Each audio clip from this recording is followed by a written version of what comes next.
Hello.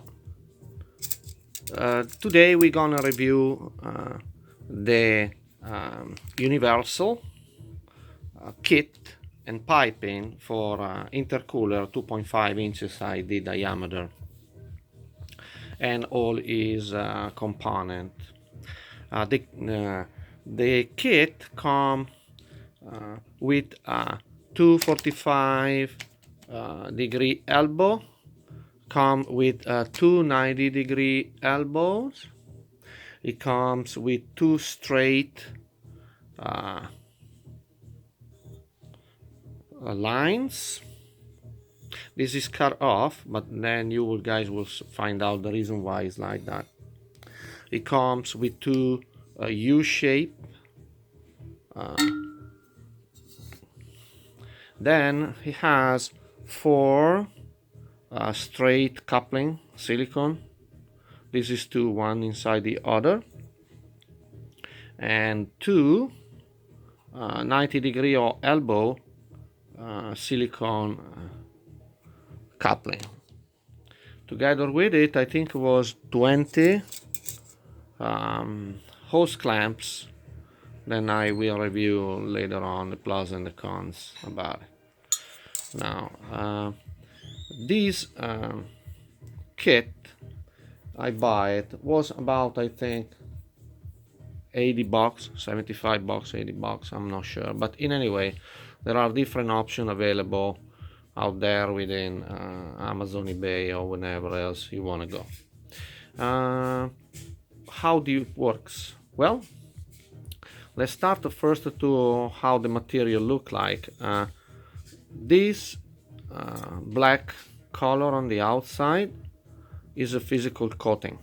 It's not the original color of the material. The coating is pretty thick. I have occasion to cut off one edge and verify the thickness of the coating for obvious reasons. And it's very, very sticky, so it doesn't flakes, it doesn't do anything that you guys doesn't want to have inside your engine. It's clear that the more the outside coating became fragile, the more chance you have to have it passing through the line and go ending into the engine and do a mess of it there.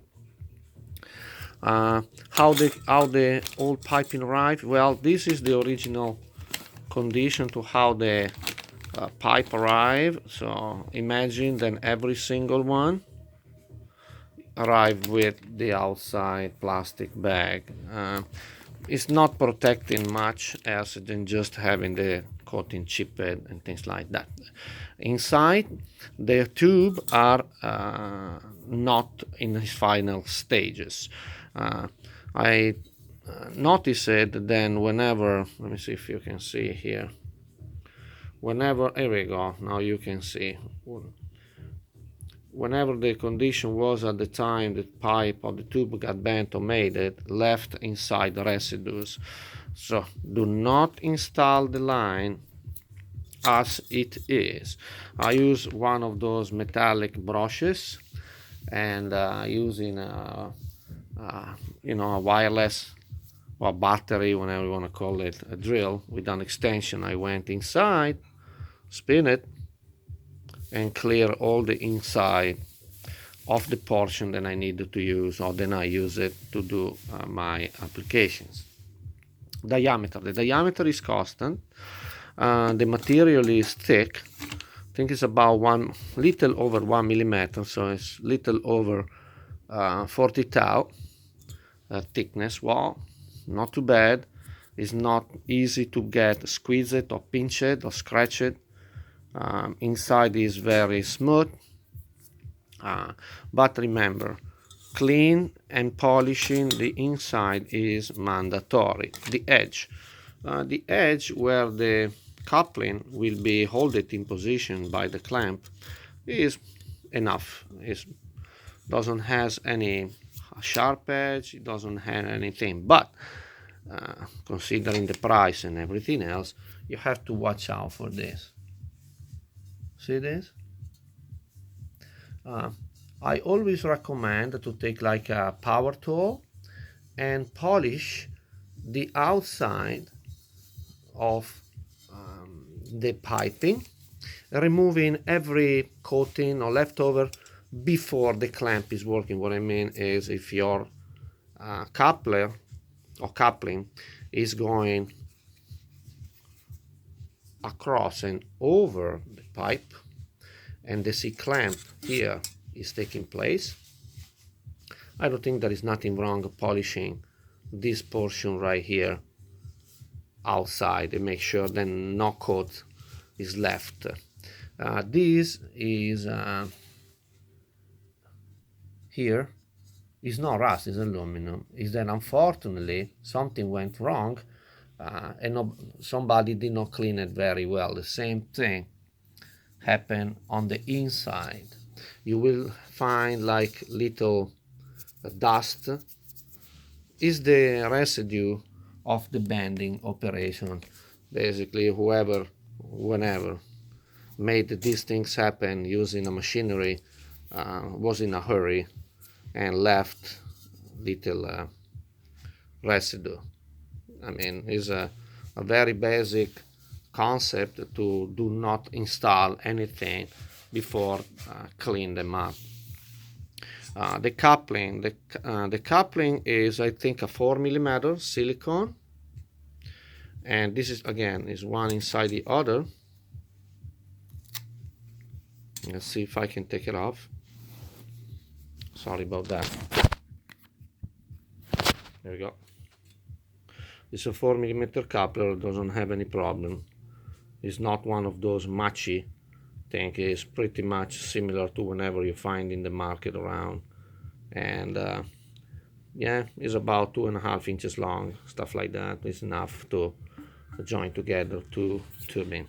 Now let's move forwards. The 90 degree on the elbow, same feature. This is cut. I cut it because for necessity I have to cut them off to design the layout and stuff like that, but it comes with enough length to engage your parts in a 90 degree setup. What is the thing that I noticed on the tube? Well, this is an aluminum, it's an aluminum tubing, and every time you bend it, you stretch it. At the time you stretch it, the aluminum or the material became harder. At the time you leave it intact and untouched, the material stay in its original condition, so it's little softer. Why I pointed out that? Well, let's take a look at something like this. This came from, sorry, let's move these things away. It came from a U-shaped, and you already imagine what happened here. I needed to use these portions to create a tight 90, and I cut them off right there.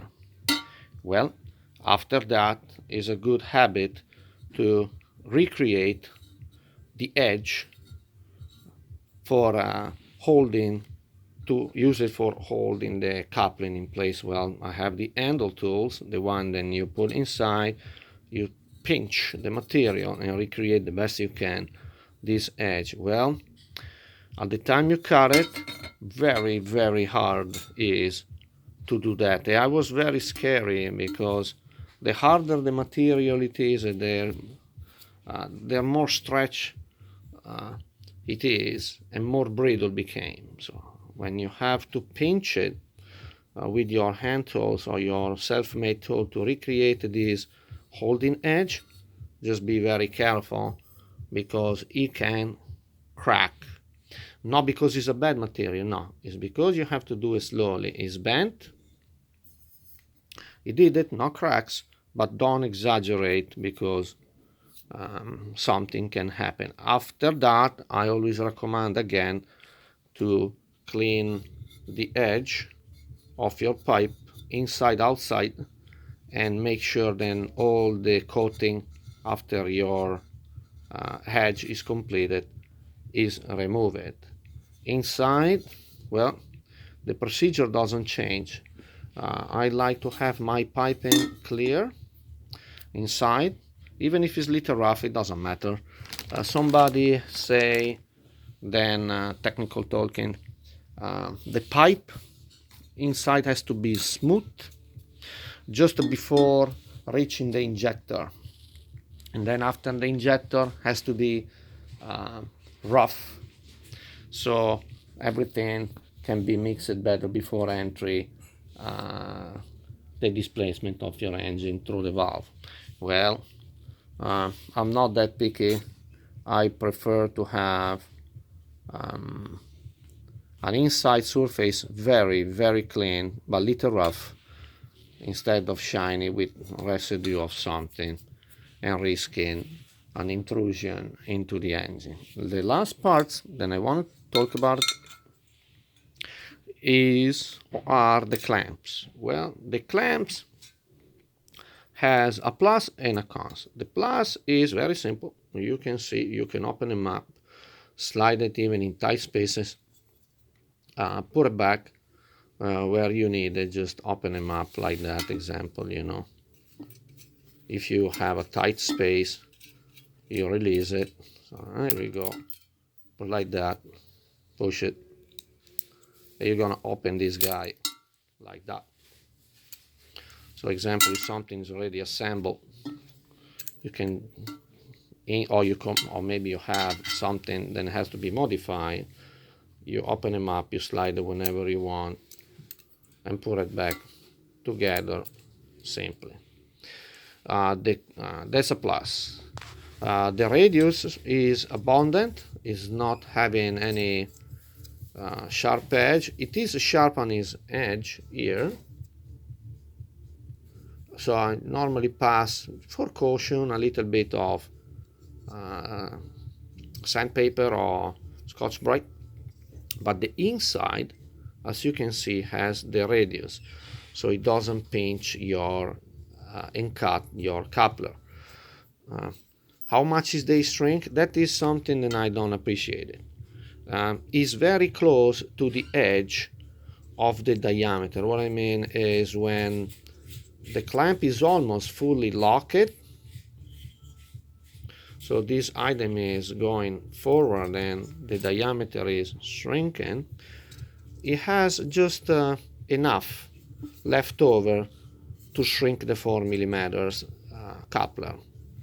One day I will share with you what is a little trick to avoid to have consequences about that, or hair leaks and things like that. It's very simple, but basically everything works.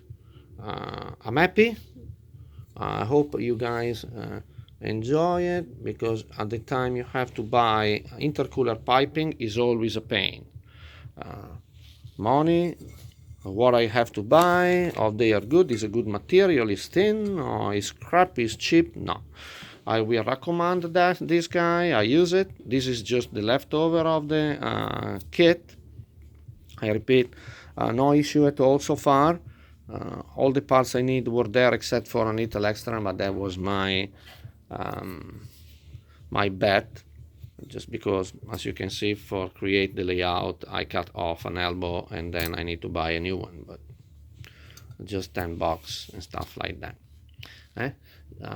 So remember, if you need to and you have a little patience, you take care and look of all the feature of this, you will be able to install the intercooler with 2.5 inches ID in your vehicle.